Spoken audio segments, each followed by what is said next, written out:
Good morning students. आज surface chemistry के third lecture में हम बात करने वाले हैं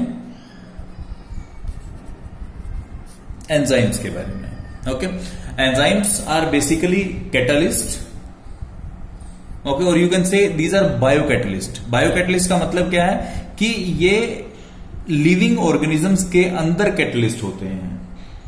okay, hence enzymes are defined as a biochemical catalyst which increases the speed of a biochemical process without itself consuming। मतलब ये है कि खुद बिना कंज्यूम हुए ये क्या करते हैं, मोस्टली जो मास होता है इनका हाई मोलिकुलर मास होता है, ठीक है, दैट इज नियरली 15,000 to 1,000,000 ग्राम पर मोल तक। ओके, उसके बाद कुछ हम बात करते हैं आगे डिटेल में, थोड़ा पढ़ेंगे हम, बट उससे पहले कैरेक्टरिस्टिक्स क्या क्या होते हैं। ओके, फर्स्ट जो है वो आपके पास है स्पेसिफिसिटी। ओके, स्पेसिफिसिटी क्या होता है कि एक जो एंजाइम होता है वो केवल एक रिएक्शन के लिए स्पेसिफिक होता है। ओके, फॉर एग्जांपल अगर हम यूरिया NH2CONH2 इसको वाटर के प्रेजेंस में रखें और एंजाइम कौन सा, यूरिएज। ओके, तो वहां से क्या बनता है, अमोनिया प्लस CO2। ओके, और अगर इसी का मैं क्या करूं कि एक नाइट्रोजन पे जो हाइड्रोजन अटैच है अमीन ग्रुप के अंदर, उसका एक हाइड्रोजन हटा के मैं क्या करता हूं, मिथाइल ग्रुप लगा लेता हूं। ओके, तो मेरे पास क्या बन जाएगा, NH2CONH, एक हाइड्रोजन हटाया मैंने और क्या लगा दिया, मिथाइल ग्रुप लगा दिया, अब बन गया N मिथाइल यूरिया। अगर मैं अब रिएक्शन करता हूं यूरिएज के साथ, यूरिएज की हेल्प लेता हूं तो रिएक्शन नहीं होती। ओके, तो इट मीन्स क्या है कि ये स्पेसिफिक इन नेचर होते हैं। ओके, सेकंड आपके पास है एफिशिएंसी, मीन्स कितनी स्पीडली काम करते हैं ये। ओके, तो स्पीडली की अगर बात करता हूं, काफी एफिशिएंट होते हैं। ओके, और नियरली 10⁻⁻20 टाइम्स किसी रेट ऑफ रिएक्शन को ये इंक्रीज कर देते हैं। ओके, अगर एंजाइम्स जो बॉडी के अंदर होते हैं डाइजेशन में काफी हेल्पफुल होते हैं, और एफिशिएंसी का आइडिया इस चीज से लगाया जा सकता है कि एक टाइम का मील जो हम ले रहे हैं, एक टाइम का फूड ले रहे हैं, उसको डाइजेस्ट होने के लिए अगर एंजाइम ना हो तो 48 ईयर्स लग जाते हैं, अगर एंजाइम बिल्कुल ना हो तो। और विद एंजाइम जो है ये नियरली 3 to 6 आवर्स में डाइजेस्ट हो जाता है। मीन्स 48 ईयर्स के काम को 3 to 6 आवर्स में कर दे, depending upon the biochemical activity of an organism. Okay, third चाहिए स्मॉल क्वांटिटी में।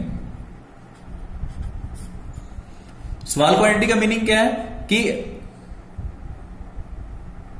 ये हमें मिलीग्राम लेवल तक चाहिए। ओके, क्योंकि बार बार रीजनरेट होते रहते हैं। जैसे कि डेफिनेशन में पढ़ा था, विदाउट कंज्यूमिंग इटसेल्फ, मींस एक प्रोसेस को कैरी आउट कर देता है बट कंज्यूम नहीं होता, रीजनरेट हो जाता है और नए सबस्ट्रेट के ऊपर काम करना शुरू कर देता है, जिस तरह से पहले सबस्ट्रेट को प्रोडक्ट में कन्वर्ट कर देता है। ओके, उसके बाद अगर मैं एक एग्जांपल लूं तो एक आपके पास H2CO3 जो कार्बोनिक एसिड है वो कन्वर्ट होता है CO2H2O के अंदर, और यहां जो एंजाइम होता है वो होता है कार्बोनिक एनहाइड्रेज।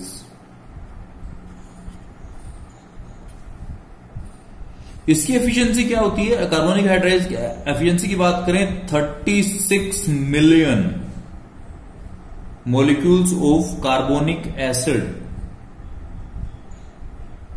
1 मिनट के अंदर CO2 और H2 में कन्वर्ट होता है 36 m पर मिनट। ये तो एफिशिएंसी है। और उसके बाद जो इतने मॉलिक्यूल को कन्वर्ट करने के बाद दोबारा कार्बोनिक हाइड्रेज सेकंड से फिर फ्री हो जाता है 1 मिनट के बाद, फिर से फ्री, अगले नेक्स्ट बैच ले लेगा वो। ओके, फोर्थ बात करें ऑप्टिमम टेम्परेचर एंड पीएच। अब हमें पता है कि एंजाइम जो होते हैं वो क्या होते हैं? प्रोटीनेशियस होते हैं। ओके, और प्रोटीनेशियस होते हैं इट मींस उनकी कुछ कॉन्फ़िगरेशंस होती हैं, primary, secondary, tertiary, quaternary, depending upon the complexity of protein. Okay, और जो प्रोटीन क्वाटरनरी है, टर्शरी है, उसमें तो क्लियरली हमें पता है कि फोल्डिंग होती है, और फोल्डिंग सपोर्ट किससे होती है? हाइड्रोजन बॉन्डिंग से सपोर्ट होती है। ओके, और अगर मैं टेम्परेचर इंक्रीज करूंगा, अगर मैं टेम्परेचर इंक्रीज करता हूं तो उस केस में क्या होगा कि प्रोटीन की डीनेचुरेशन हो जाती है। ओके, अनफोल्डिंग हो जाती है बोल सकता हूं मैं। ओके, जो उस प्रोटीन को अनस्टेबल कर दे टेम्परेचर के बढ़ने से, जिससे क्या होगा कि एंजाइम अपनी एक्टिविटी को लॉस कर देगा। और एक्टिविटी लॉस भी 2 टाइप्स का होता है, रिवर्सिबल, इरिवर्सिबल। अगर रिवर्सिबल होगा तो टेम्परेचर दोबारा सेम ऑप्टिमम होने के बाद दोबारा वही कॉन्फ़िगरेशन फिर से एक्वायर कर लेगा, और एक्वायर करने के बाद दोबारा एंजाइम की तरह काम करना शुरू कर देगा। ओके, और जो इरिवर्सिबल होते हैं उसके अंदर क्या होता है? ऐसा कुछ नहीं होता। एक बार एक्टिविटी लॉस अगर हो गई तो वो हो ही जाती है, दोबारा वो रिगेन नहीं होती। ओके, तो इसी तरह पीएच है। जनरली जो बॉडी की पीएच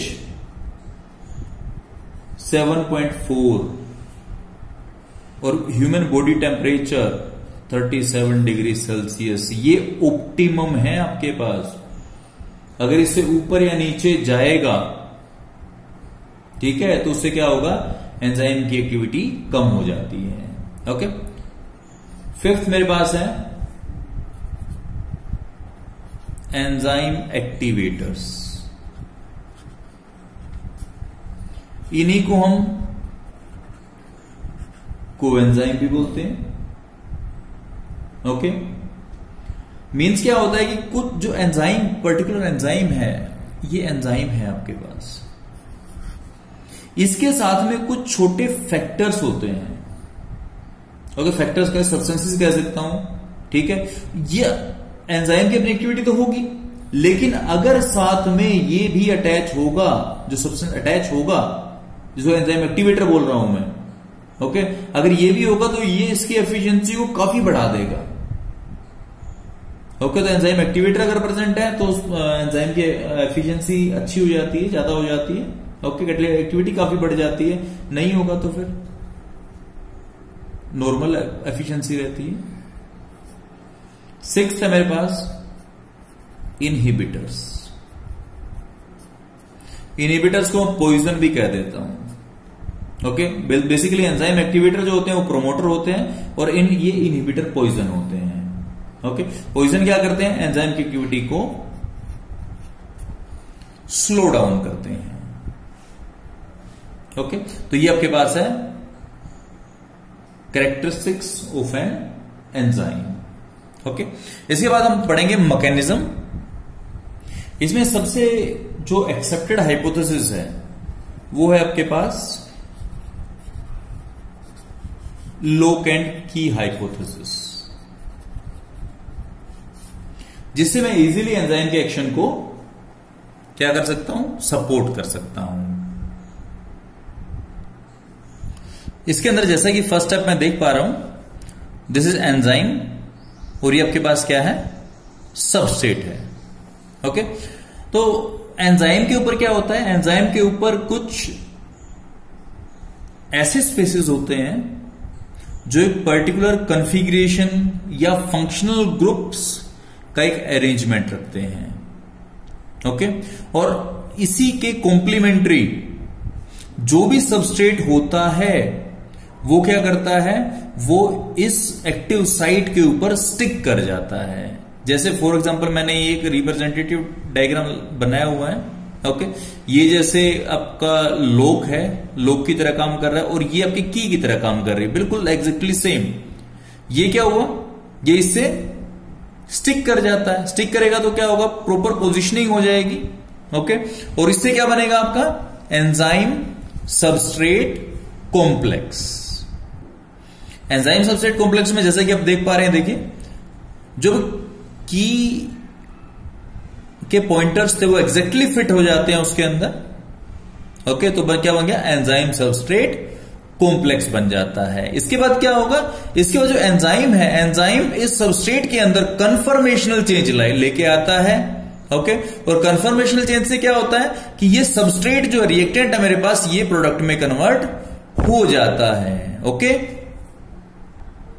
यहां अगर देखते हैं तो यहां से कन्फर्मेशन चेंज से क्या है, ब्रेक कर दिया है उसको, जो रिप्रेजेंटेशन हो रहा है एंजाइम प्रोडक्ट एसोसिएशन रह जाती है, सबस्ट्रेट से प्रोडक्ट एस से पी में कन्वर्ट हो गया है। ओके, और उसके बाद क्या होगा, ये इसको फ्री कर देता है, एंजाइम फ्री कर देता है, प्रोडक्ट बाहर निकल जाता है हमारे पास। और एंजाइम नेक्स्ट स्टेप के लिए, क्योंकि एंजाइम रीयूज होता है बार बार, ओके, तो इसलिए ये दोबारा तैयार है किस चीज के लिए, नए सबस्ट्रेट को अपने ऊपर एब्जॉर्ब करने के लिए। अब इसी को थ्योरेटिकली हम एक्सप्लेन कर लेते हैं। एंजाइम फर्स्ट स्टेप के अंदर एंजाइम प्लस सबस्ट्रेट, यहां से क्या बनता है, एंजाइम सबस्ट्रेट कॉम्प्लेक्स। ओके, और ये स्टेप क्या होता है, फास्ट होता है और रिवर्सिबल होता है, जैसा कि हम देख पा रहे हैं एरो हेड से, डबल हेडेड एरो से। ओके, उसके बाद क्या होता है, जो एंजाइम सबस्ट्रेट को, ये फर्स्ट स्टेप है मेरे पास। सेकंड स्टेप में क्या होगा, जो एंजाइम सबस्ट्रेट कॉम्प्लेक्स है वो क्या करेगा, वो कन्फर्मेशनल जगह कन्वर्ट किस में हो जाएगा, एंजाइम प्रोडक्ट कॉम्प्लेक्स में। ओके, और फिर डिसोसिएशन होगा तो एंजाइम अलग हो जाएगा और प्रोडक्ट आपका अलग हो जाएगा। दिस स्टेप इज स्लो और रेट डिटरमिनिंग स्टेप। ओके, तो इस तरह से मेरे पास मैकेनिज्म ऑफ एंजाइम एक्सचेंज को एक्सप्लेन किया गया है। ओके, अब बात आती है कि एंजाइम इतना बड़ा, मैंने बॉडी के अंदर काफी यूजफुल है, इंडस्ट्री के अंदर बहुत ज्यादा यूज होता है। ओके, मींस क्या है कि एंजाइम की इंडस्ट्रियल एप्लीकेशंस बहुत ज्यादा हैं, टाइम सेविंग है, रीयूज हो जाता है, मींस खत्म नहीं होता। एक तरह का आपको कैरियर मिल गया है जिसके ऊपर लोड करके आप सबस्ट्रेट को प्रोडक्ट में कन्वर्ट कर सकते हैं। ओके, जैसे एग्जांपल के लिए बात करता हूं मैं, एक तो एग्जांपल लूंगा मैं, हैपर्स प्रोसेस पढ़ा हमने, उसके अंदर हमने N2 plus 3H2 this is giving us 2NH3 पढ़ा होगा। इसके अंदर आपका आयरन एज ए कैटलिस्ट काम करता है, मोलिब्डेनम एज प्रोमोटर काम करते हैं, पढ़ा होगा आपने। ओके, जो ओस्टवाल्ड प्रोसेस है, ये सब इंडस्ट्रियल प्रोसेस है। ओस्टवाल्ड प्रोसेस में क्या होता है कि मैं अमोनिया से कन्वर्ट करता हूं, HNO3 तक जाता हूं, प्लस ऑक्सीजन HNO3 तक जाता हूं। यहां आपके पास एस्बेस्टस होता है जो एज ए कैटलिस्ट काम करता है। ओके, इस तरह कॉन्टेक्ट प्रोसेस H2SO4 बनाने के लिए मैं करता हूं SO2 plus O2 plus H2O होता है, तो मैं यहां से H2SO4 बनाता हूं। इसमें मेरे पास क्या होता है, तो प्लेटिनाइज्ड एस्बेस्टस होता है, या फिर मेरे पास होता है V2O5 as a catalyst. Okay, तो इस तरह बहुत सारे प्रोसेस हैं। बोश प्रोसेस है,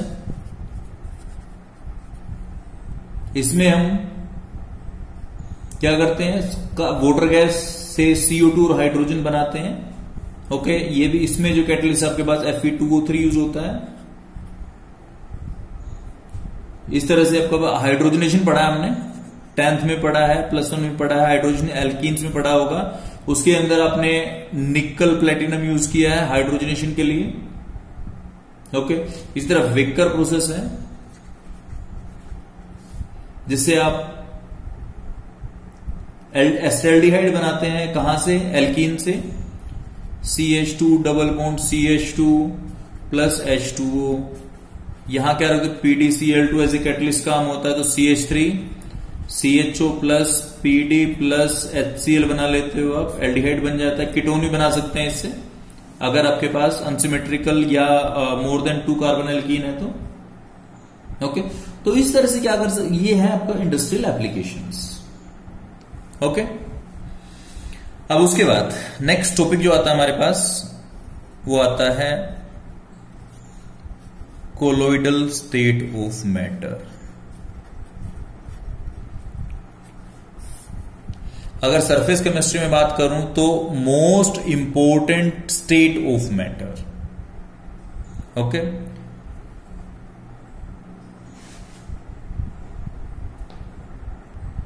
इसको हमने 9th में पढ़ा है। ओके, हम क्या कर लेते हो, ट्रू और सस्पेंशन की ज्यादा बात हमने नहीं करनी है यहां पे। ओके, लेकिन थोड़ा ब्रीफ डिस्कशन जरूरी है। तो 3 टाइप्स के सॉल्यूशन है मेरे पास, ट्रू, कोलोइडल, सस्पेंशन। 3 टाइप्स के हैं। ओके, ब्रीफ डिस्कशन कर लेते हैं। कोलोइडल हम काफी डिटेल में पढ़ेंगे, ठीक है। फर्स्ट आता है नेचर कैसा है, ये होमोजीनस है, ये हेटेरोजीनस है और ये भी हेटेरोजीनस है। ओके, मींस इसमें होमोजेनिटी होती है, जो फेज होते हैं फेज सिंगल बाउंड्री के साथ होते हैं, इसमें 2 बाउंड्री जो आपके पास जो डिफरेंट फेजेस हैं उनको हम अलग अलग देख सकते हैं। ओके, उसी बात है पार्टिकल साइज की बात।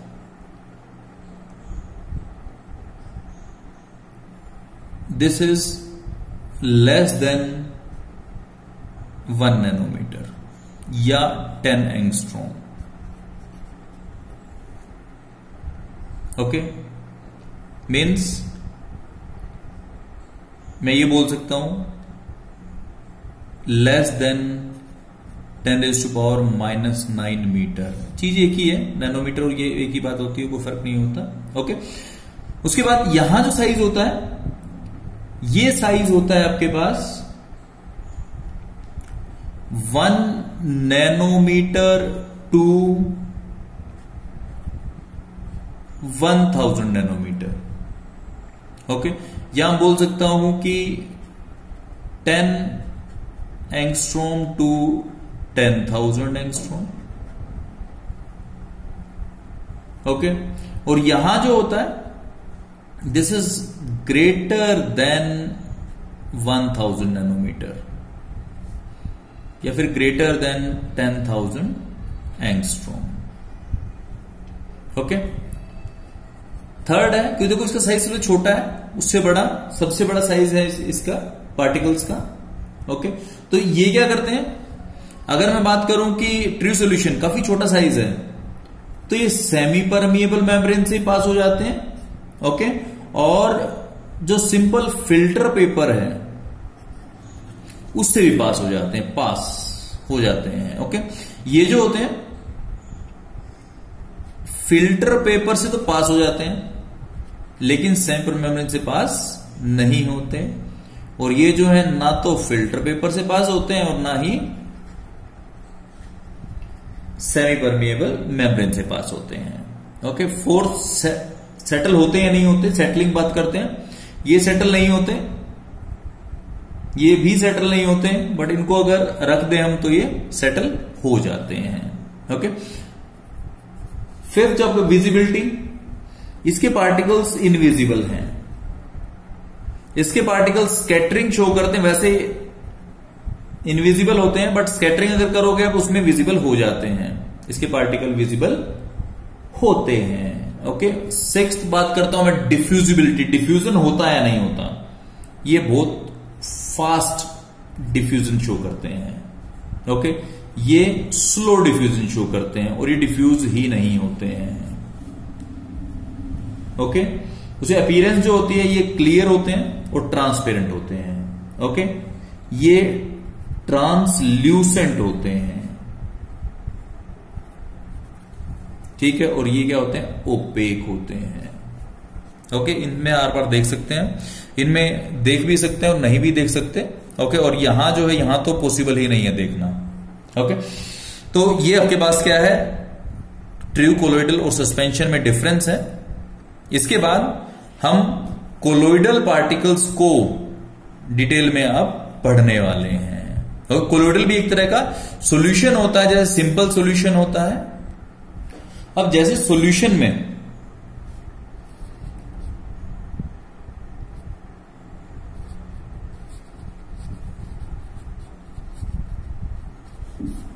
अब इस सॉल्यूशन में हमने क्या पढ़ा था, सोल्यूट प्लस सोलवेंट मिलके क्या बनाते हैं,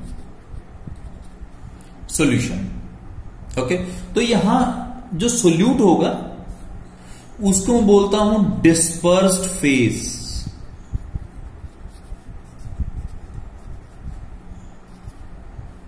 वो सोलवेंट होता है उसको बोलता हूं मैं डिस्पर्शन मीडियम, और जो सॉल्यूशन बनता है उसको मैं बोलता हूं कोलोइडल सॉल्यूशन। ओके, ये डिफरेंस है कि जो मैं ट्रू सॉल्यूशन के अंदर सोल्यूट और सोलवेंट की पोजीशन दिया है, सोल्यूट को हम बोलता हूं डिस्पर्स फेज, सोलवेंट को बोलता हूं डिस्पर्शन मीडियम, और जो सॉल्यूशन बनेगा उसको बोलूंगा मैं colloidal solution. Okay, means dispersed phase means the substance distributed in the dispersion medium in the form of colloidal particles, and the dispersion medium is the medium in which substance is dispersed in the form of colloidal particles. Okay, वही role play कर रहे हैं जो solvent और solute का होता है। Okay, अब मैं बात कर रहा हूं क्लासिफिकेशन के लिए।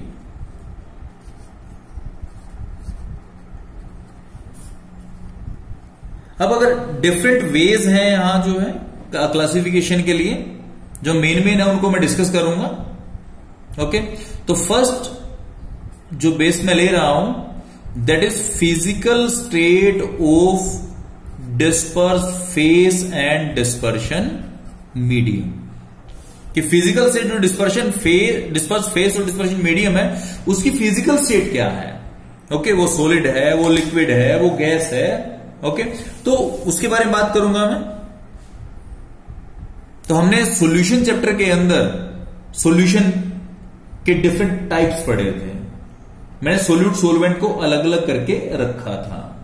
ओके, अब यहां मैं सिर्फ और सिर्फ कोलोइडल सॉल्यूशंस के लिए, कोलोइडल सिस्टम्स के लिए मैं क्या कर रहा हूं, टाइप्स को डिस्कस कर रहा हूं फिजिकल स्टेट्स के बेस के ऊपर। ओके, उसी तरह से पहले की तरह मैं क्या करता हूं कि अलग अलग फिजिकल स्टेट ले लेता हूं। इधर मैं रखता हूं physical state of dispersed phase, यहां रखता हूं मैं physical state of dispersion medium, और यहां मैं बात करता हूं कोलोइडल सॉल्यूशन के लिए। ओके, अगर डिस्पर्स्ड फेज आपके पास सॉलिड है, ये भी सॉलिड है, ये भी सॉलिड है, उस केस में आपके पास बनते हैं सॉलिड सोल बोलता हूं जिसको मैं। ओके, और वो क्या होते हैं, आपके पास जेम स्टोन सुने होंगे आपने, जेम स्टोन सुने होंगे, कलर्ड ग्लास सुने होंगे आपने, this comes under this category. Okay, अगर यहां सॉलिड है और डिस्पर्स फेज सॉलिड है और ये लिक्विड है, उस केस में बनता आपके पास सोल। ओके, जैसे एग्जांपल के लिए आप पेंट्स में बात कर सकता हूं, सेल फ्लूइड्स बात करता हूं, मडी वाटर बात कर सकता हूं यहां में। ओके, फर्स्ट सेकंड, अब आता हूं थर्ड के ऊपर। अब यहां सॉलिड है और ये क्या है बच्चे आपके पास, गैस है। ओके, और अगर ऐसा है तो मैं उसको बोलता हूं एरोसोल। नाम अलग है, फिजिकल स्टेट उसी तरह से मैं चल रहा हूं। ओके, और एग्जांपल इसका क्या है, आपके पास स्मोक हो गया, डस्ट होगी, वो सारे इसके एग्जांपल हैं आपके पास। ठीक है, फोर्थ अब मैं क्या करता हूं, यहां मैं ले रहा हूं लिक्विड, यहां ले रहा हूं मैं सॉलिड। ओके, तो यहां मेरे पास क्या बनता है, जेल। ठीक है, और जेल का एग्जांपल क्या है मेरे पास, चीज, पनीर होता है, बटर, जेलीज, ये सारे के सारे क्या है मेरे पास, जेल के एग्जांपल हैं। ओके, उसके बाद मैं लेता हूं इधर लिक्विड, इसको रखूंगा और यहां क्या करूंगा, लिक्विड इन लिक्विड। इससे बनते हैं मेरे पास इमल्शन, और इमल्शन जो आपके पास है मिल्क एक इमल्शन है, हेयर क्रीम लगाते हो वो भी इमल्शन है। ओके, नेक्स्ट मेरे पास आता है लिक्विड इन गैस, इसको भी मैं एरोसोल ही बोलता हूं, जैसे फोग हो गया, मिस्ट हो गया, क्लाउड्स हो गए, ये सारे इसी कैटेगरी में आते हैं। सेवंथ आपके पास है गैस इन सॉलिड, जिसको मैं सॉलिड फोम बोलता हूं। ओके, ये आते हैं क्या, फोम रबर, या आपने सुना प्यूमिक स्टोन, सुना होगा आपने, ये इस कैटेगरी में आते हैं। और लास्ट जो मेरे पास है गैस इन लिक्विड, इसको बोलता हूं मैं फोम। ओके, जो आपके पास सिंपल फ्रोथ बनते हैं, झाग बनते हैं, क्रीम बनती है, सोप के लेदर बनते हैं, वो सारे इसी कैटेगरी में आते हैं। ओके, और उसके बाद एक थोड़ा सा बेसिक सा क्लासिफिकेशन है, जिसमें अगर डिस्पर्शन मीडियम के बेस के ऊपर, अगर डिस्पर्शन मीडियम वाटर है तो उसमें बोलता हूं इसको मैं एक्वासोल या हाइड्रोसोल। ओके, अगर एल्कोहल है एल्कोसोल, बेंजीन है बेंजोसोल, अगर गैसेस हैं डिस्पर्शन मीडियम तो इसको बोलता हूं मैं एरोसोल। ओके, तो ये आपके पास क्या है, डिफरेंट टाइप के, अगर डिस्पर्शन मीडियम में चेंज कर दूं तो सोल्स जो है, नेम ऑफ सोल बोलता हूं मैं इसको, ठीक है, तो उसका नाम चेंज हो जाता है। ओके, तो ये आपके पास है based upon the physical state of dispersed phase and dispersion medium. Okay, अब सेकंड क्लासिफिकेशन जो मेरे पास है, ये डिपेंड करता है interaction between disperse phase and dispersion medium. Okay, कि इंटरेक्शन कितनी है, किस टाइप की है। ओके, तो इसके अकॉर्डिंगली मैं 2 टाइप्स में डिवाइड करता हूं। One is lyophilic sols, other is lyophobic sol. Okay, इसका डिफरेंस ही कर लेता हूं मैं, क्योंकि ज्यादा कवर इसी में ही हो जाएगा। ओके, तो फर्स्ट जो मेरे पास है, प्रिपरेशन कितनी आसानी से हो जाती है, लायोफिलिक होते हैं। सबसे पहले लायोफिलिक होता क्या, वो बात कर लेते हैं। ओके, ऐसे देखो, लायो का मीनिंग है आपका डिस्पर्शन मीडियम, और फिलिक का मतलब है लविंग। अगर डिस्पर्स फेस के पार्टिकल्स डिस्पर्शन मीडियम के पार्टिकल्स को लव करते हैं, मीन्स एडजस्ट हो जाते हैं उनके साथ, लायोफिलिक सोल बोलता हूं उसको मैं। और जिसमें रिपल्शन होती है उसको बोलता हूं लायोफोबिक सोल। ओके, अगर डिस्पर्स फेस और डिस्पर्शन मीडियम में लव होगा, पॉजिटिव इंटरेक्शन होगी, तो उस केस में ये इजीली तैयार हो जाता है। ओके, अब इसको हम डायरेक्टली तैयार नहीं कर सकते, हमें इसके लिए स्पेशल मेथड्स की जरूरत पड़ती है। रीजन क्या है मेरे पास, क्योंकि ये एक दूसरे को रिपेल करते हैं। ओके, सेकंड बात करता हूं स्टेबिलिटी के ऊपर, काफी स्टेबल है, क्वाइट स्टेबल, क्योंकि पॉजिटिव इंटरेक्शन एक गांठ बनाए, अट्रैक्टिव इंटरेक्शन एक गांठ बनाए, ओके, ये जो है ये उतने स्टेबल नहीं होते, अनस्टेबल होते हैं और प्रेसिपिटेट आउट हो जाते हैं अगर कुछ एक्स्ट्रा इसके अंदर इलेक्ट्रोलाइट ऐड कर दिया जाए। ओके,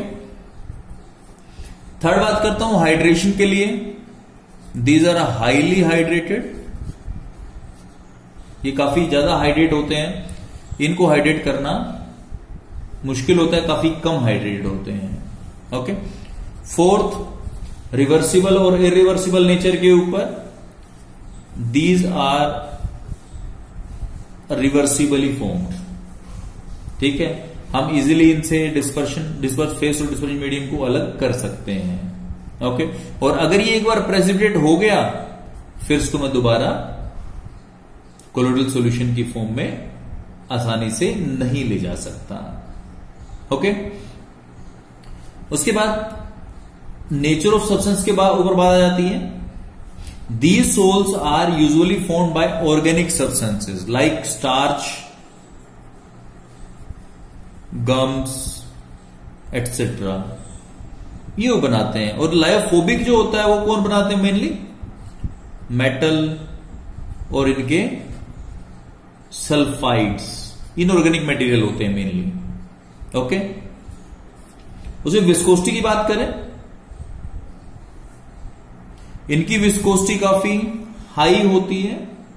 ओके, और इनकी विस्कोसिटी जो होती है वो नियरली सेम होती है, कोई ज्यादा फर्क नहीं होता, ये डिस्पर्शन मीडियम के नियरली सेम ही होते हैं। Okay, and seventh and last surface tension. Okay, इनकी सरफेस टेंशन कम होती है किसके कंपैरेटिवली? डिस्पर्शन मीडियम से। ओके, इनकी सरफेस टेंशन जनरली कम होती है डिस्पर्शन मीडियम से, और ये जो इनकी सरफेस टेंशन जो होती है वो नियरली इक्वल टू क्या होती है? डिस्पर्शन मीडियम होती है। ओके, तो इस तरह से ये है आपके पास लायोफिलिक और लायोफोबिक सोल्स।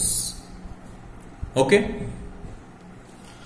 इसके बाद जो थर्ड कैटेगरी आती है वो कैटेगरी आती है based on the type of particles of dispersed phase. Okay, इस तरह से मैं इसको 3 कैटेगरीज में डिवाइड करता हूं। 3 कैटेगरीज कौन कौन सी हैं? फर्स्ट मेरे पास है मल्टी मोलिकुलर, ये लिख लेता हूं उसको मैं,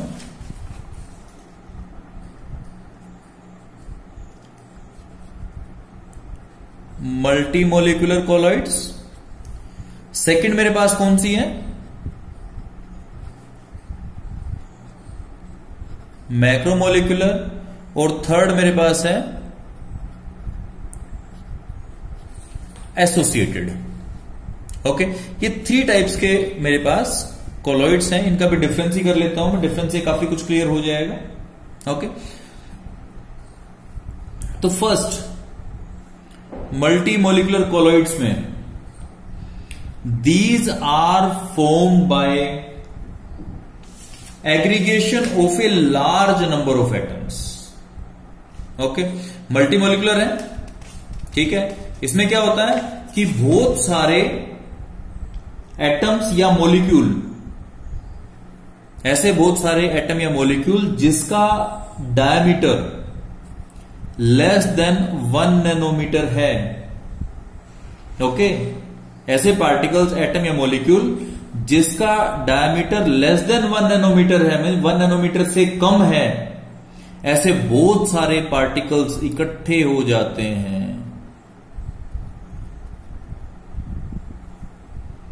ओके, और यहां से बनते हैं आपके मल्टी मोलिकुलर कोलॉइड्स। ओके, यहां जो होता है आपके पास, इसके एग्जांपल की अगर बात करूं मैं, जैसे सोल्स ऑफ गोल्ड, सल्फर का सोल हो गया, वो इस कैटेगरी में आते हैं। ओके, अब मैक्रोमोलिकुलर की बात करता हूं तो ये मैक्रो, देखो मल्टी और मैक्रो, मल्टी का मतलब बहुत सारे, तो बहुत सारे पार्टिकल्स इकट्ठे, मैक्रो का मतलब क्या है, मैक्रो बड़ा, लार्ज, तो इसका मतलब इनके मॉलिक्यूल क्या होंगे, थोड़े से लार्ज साइज के होंगे, ठीक है, तो उनको बोलते हैं मैक्रो मोलिकुलर कोलॉइड्स। जैसे इसमें पॉलीमर्स होते हैं, फॉर एग्जांपल रबर हो गया आपका, नाइलॉन हो गया, स्टार्च हो गया, ये सारे इस कैटेगरी में आते हैं। ओके, एसोसिएट क्या होते हैं, these are form by the aggregation, aggregation जिस तरह यहां हुआ था उस तरह एग्रीगेशन यहां होगा।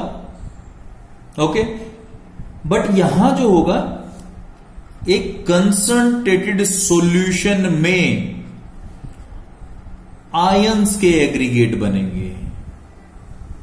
ओके, यहां क्या था, 1 नैनोमीटर से कम साइज के एटम या मॉलिक्यूल एग्रीगेट हुए थे, यहां जो कंसंट्रेटेड सॉल्यूशन जो होगा आपके पास उसके अंदर आयंस एग्रीगेट करेंगे, जैसे आपका सोप सोल, जो मिसाइल वगैरह पढ़े हैं आपने, उसके बाद पढ़ेंगे भी हम। ओके, तो वो यहां एसोसिएटेड में आएंगे। ओके, उसके बाद बात है मोलिकुलर मास के लिए, इनका मोलिकुलर मास जो होता है वो नॉट वेरी हाई, तो छोटे मॉलिक्यूल्स होते हैं इसके अंदर, यहां आपके पास हाई मोलर मास होता है। ओके, और यहां भी जनरली हाई ही मिलता है मोलर मास। ओके, उसके बाद यहां जो मल्टी मोलिकुलर होते हैं, इनके पार्टिकल्स वेंडर वाल फोर्सेस से एक दूसरे से इंटरैक्ट करते हैं। ओके, यहां अब क्या हो गया, देखो यहां स्मॉल साइज में थे पार्टिकल, जो थे 1 नैनोमीटर साइज से कम थे, बड़े पार्टिकल हो गए। बड़े पार्टिकल का मतलब क्या हो गया कि लार्ज चेन्स में होंगे, वो लंबी चेन्स में होंगे, और लंबी चेन में क्या होगा, वेंडर वाल फोर्स क्या हो जाएगा, हाई हो जाएगा। तो इनके comparative multi molecular comparatively macro molecular vendor वाल फोर्स ज्यादा होते हैं।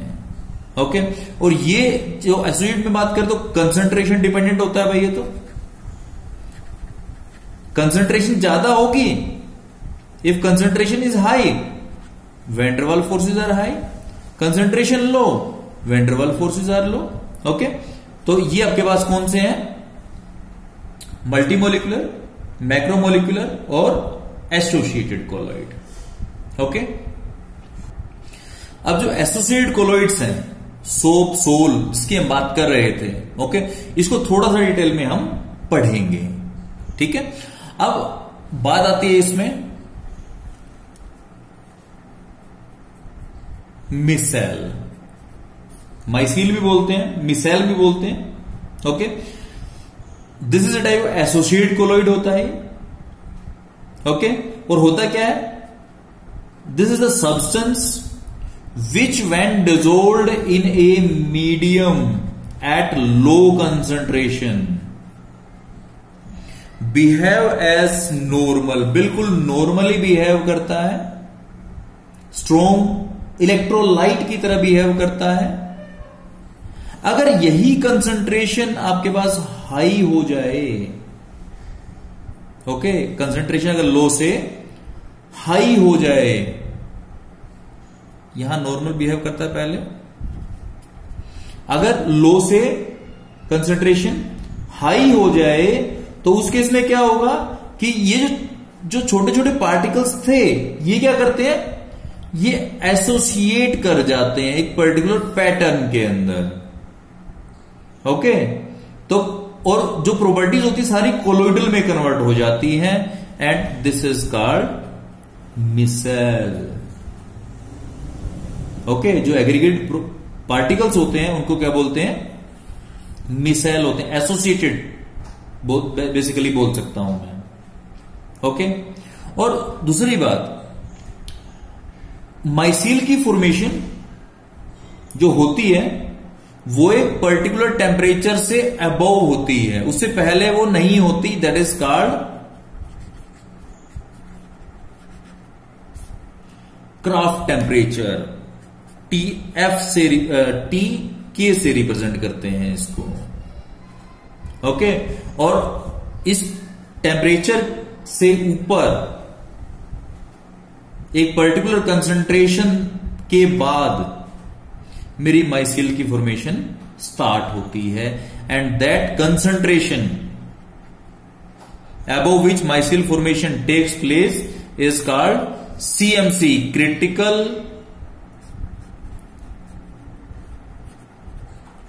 micelle concentration. CMC बोलते हैं उसको, क्रिटिकल माइसिल कंसंट्रेशन बोलते हैं उसको हम, ओके। और जो सबसे मोस्ट कॉमन एग्जांपल है वो आपके पास सोप्स है, सिंथेटिक डिटर्जेंट्स है, ओके, या इनको सरफेस एक्टिव एजेंट्स भी कहते हैं, ओके। सोप्स के लिए सीएमसी की वैल्यू, सोप्स के लिए सीएमसी की वैल्यू -4 to -3 मोल पर लीटर होती है, ओके।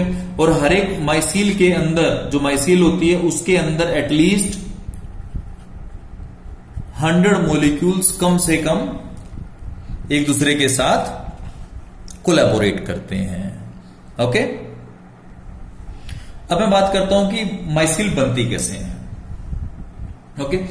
जैसे कि आपको पता है कि जो सोप सॉल्यूशन होता है, soap are basically the long chain higher fatty acids in the form of sodium salt, okay. तो मैं इसको रिप्रेजेंट कैसे कर सकता हूं, RCOONA, ये नेगेटिव ये पॉजिटिव, ओके। लॉन्ग चेन होते हैं, ओके। या तो आपके पास 18 कार्बन का होता है, 18 कार्बन का मतलब क्या है, CH3 CH2 का 16 COO नेगेटिव Na पॉजिटिव, इसको बोलते हैं हम सोडियम स्टीयरेट, ओके। या फिर हमारे पास होता है 16 कार्बन का CH3 CH2 14 COO negative Na positive, okay.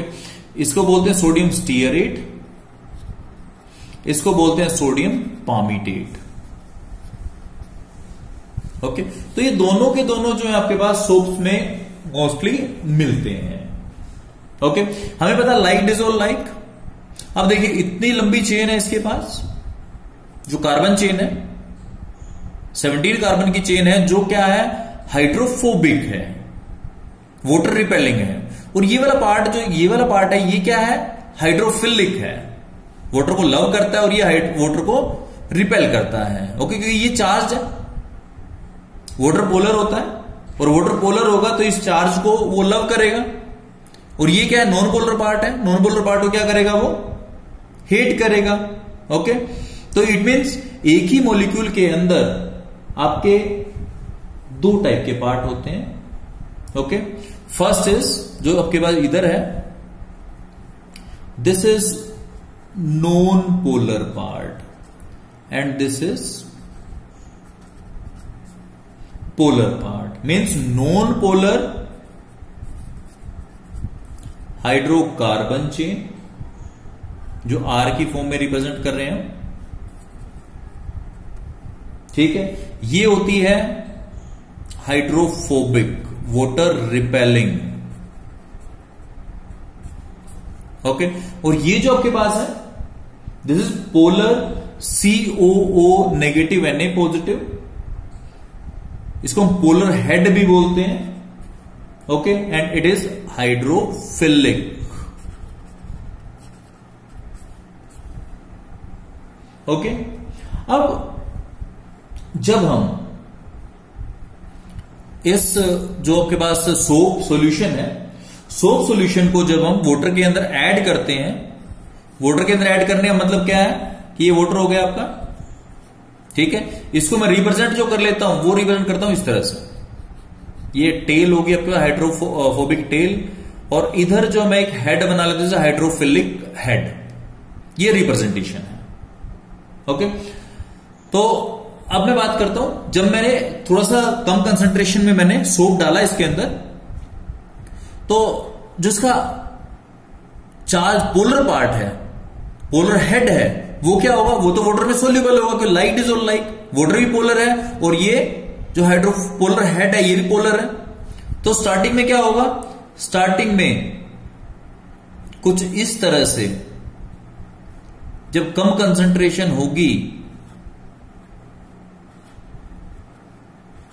तब सोप अपने आप को इस तरह से अरेंज कर लेगा, ओके, वाटर के अंदर, ओके, जिसमें क्या होगा कि आर आपके पास हाइड्रोफोबिक पार्ट वाटर से बाहर है, रिपेल हो रहा है उससे वो, ओके, और जो हाइड्रोफिलिक है वो पार्ट वाटर के अंदर रहेगा, वो सरफेस के ऊपर रहेगा, ओके।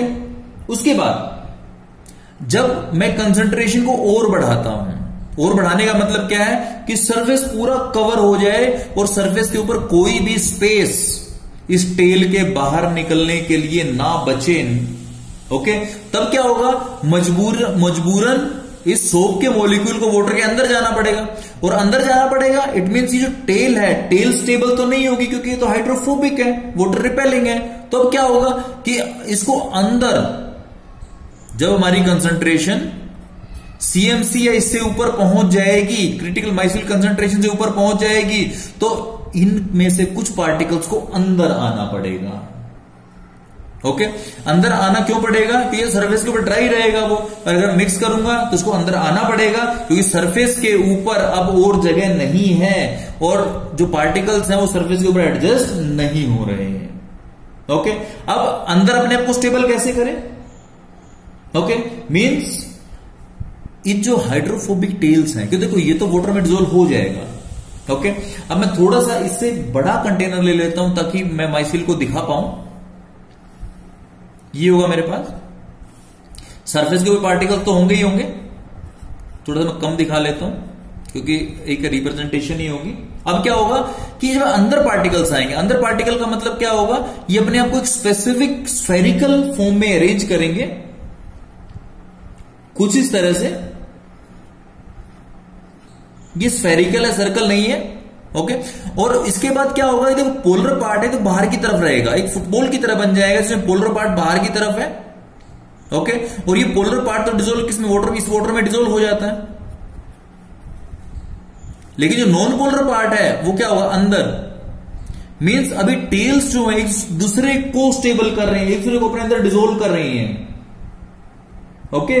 तो इस तरह से मेरे पास क्या बन जाता है, इस तरह बहुत सारे अरेंजमेंट्स बन जाते हैं अबव सीएमसी, क्रिटिकल माइसिल कंसंट्रेशन से ऊपर काफी अरेंजमेंट्स बन जाते हैं, और इनको मैं बोलता हूं, क्या बोलता हूं, मिसेल या माइसिल, ओके। अब बात ये आती है, माइसिल तो बन गई है हमारी, इतनी कंसंट्रेशन तो हमें कम से कम चाहिए किस चीज के लिए, माइसिल बनाने के लिए, ओके। अब बात ये आती है कि ये क्लीन कैसे करता है, means cleansing action of soap. बात यहां आती है, ओके। तो माइसिल हमें चाहिए किस चीज के लिए, क्लींजिंग एक्शन के लिए, ओके। इसको मैं आयनिक माइसिल भी बोलता हूं, ओके। अब मैं क्या सपोज करता हूं, क्लींजिंग एक्शन शो करना है तो मेरे को एक जो डर्टी क्लॉथ लेना पड़ेगा, ओके। मैं ये अज्यूम करता हूं कि मेरे कपड़े के ऊपर कुछ ग्रीस लग गया है, okay. Grease is non polar, basically non polar, oil बोल सकता हूं मैं, ओके। और जो क्लॉथ के ऊपर डर्ट होती है वो भी क्या होती है आपके पास, ऑयल प्लस सैंड। तो आपको देखा होगा कि आपके हैंड्स के कफ या कॉलर ही ज्यादा गंदे होते हैं, रीजन क्या है, वो बार बार रब करते हैं आपकी बॉडी के साथ, स्किन के साथ, और स्किन में छोटे छोटे पोर्स होते हैं जिनसे ऑयल्स सीक्रेट होता रहता है, ओके। अब मैं ये अज्यूम करता हूं कि किसी क्लॉथ के ऊपर क्या हो गया है, डर्ट या ग्रीस लगी है, ये मैं क्या बोल रहा हूं, ग्रीस बोल रहा हूं इसको मैं, यार क्लॉथ है, क्लॉथ में ग्रीस लगी है, ठीक है। अब क्या होगा कि ये डायरेक्टली अगर सिंपल वाटर से वॉश करूं तो निकलेगी नहीं, क्यों निकलेगी, because these have the opposite phases, ये नॉन पोलर है, वाटर पोलर है, ओके। अब क्या होगा, मैं इसके ऊपर सोप अप्लाई करता हूं, सोप अप्लाई करने से क्या होगा, इस डर्ट के ऊपर ये जो मिसेल है, मिसेल आएगी इसके ऊपर और अपने आप इस तरह अरेंज कर लेगी इसको, मिसेल इसके ऊपर, ये तो वाटर में स्टेबल हो जाएगा। लेकिन जो इसकी हाइड्रोफोबिक टेल्स हैं, जो हाइड्रोकार्बन पार्ट है, वो हाइड्रोकार्बन पार्ट इस ग्रीस को अपने अंदर डिसोल्व कर सकता है। ओके, और अगर इसके अंदर डिसोल्व होगी ग्रीस तो क्या होगा, कपड़े को छोड़ देगी, क्योंकि कपड़े के ऊपर उतनी स्टेबल नहीं है जितनी वो इस ऑयल में है, सेम नेचर में है। ओके, और सेम नेचर में अगर ज्यादा स्टेबल है इट मीन डिसोल्व हो जाएगी, और डिसोल्व होने के बाद क्या होगा, वो यहां से जिस तरह से हम कपड़े को खंगालेंगे तो साथ में क्या होगा, अलग से निकल जाएगी। अब जो बीच वाला पार्ट है, हाइड्रोफोबिक पार्ट है, इसमें ग्रीस भी है, यहां ग्रीस भी है आपके पास। ओके, और खंगालने के क्या ये निकल जाएगी, मीन्स क्या हो गया, मेरा कपड़ा जो है वो क्लीन हो गया। ओके, तो इस तरह से क्या होता है कि आप कपड़े को क्लीन कर लेते हो। ओके, बार बार खंगालते हैं कपड़े को, बार बार जो है एक्सेस ऑफ वाटर से वॉश करते हैं। ओके, और सेकेंड थिंग जो है, एक टाइप का इमल्शन बन जाता है ऑयल का, जो डिसोल्व हो जाता है। ओके, और एक चीज ध्यान रखने की बात है कि एक नेगेटिव चार्ज की शीट इसके चारों तरफ, जो आपके ऑयल ग्लोब्यूल निकला है उसके चारों तरफ इकट्ठी हो जाती है। ओके, जिसके कारण से वो उसे एग्रीगेट बनाने से रोकती है। ओके, इसी तरह से मेरे पास ये तो सोप था मेरे पास। ओके, तो बहुत सारे सिंथेटिक डिटर्जेंट भी आ चुके हैं मेरे पास, जैसे सोडियम लोराइल सल्फेट। ओके, जो फॉर्मूला होता है वो CH3CH2 का whole 11 OSO3 negative Na positive हो गया। ओके, अब इसमें जो ग्रुप होता है वो नेगेटिव ग्रुप होता है। ओके, एनायनिक डिटर्जेंट बोलता हूं इसको मैं। ओके, इसी तरह से ये तो एनायनिक हो गया आपके पास डिटर्जेंट। कुछ कैटायनिक डिटर्जेंट्स भी है मेरे पास, जिसको मैं क्या बोलता हूं, एग्जांपल है सीटाइल ट्राईमिथाइल अमोनियम ब्रोमाइड। ओके, इसके अंदर अगर चेक करता हूं फॉर्मूला क्या है इसका, CH3 CH2 का 15 CH3 का whole thrice N positive Br negative. अब ये आपके पास क्या हो गया, पॉजिटिव है, इसको मैं क्या बोलता हूं, कैटायनिक डिटर्जेंट्स। ओके, तो ये आपके पास है क्लींजिंग एक्शन ऑफ सोप। इसके बाद नेक्स्ट लेक्चर में हम पढ़ेंगे various methods for preparation of colloidal sol. और हमें पता है कि लायोफिलिक स्टेबल होते, बट लायोफोबिक उतने स्टेबल नहीं होते, तो उनको स्टेबल हमने कैसे करना है, मीन्स प्योरिफिकेशन से करते हैं। प्योरिफिकेशन के वेरियस मेथड्स पढ़ेंगे। ओके, टिंडल इफेक्ट पढ़ेंगे उसमें। ओके, तो आज के लिए इतना ही। Thank you and have a nice day.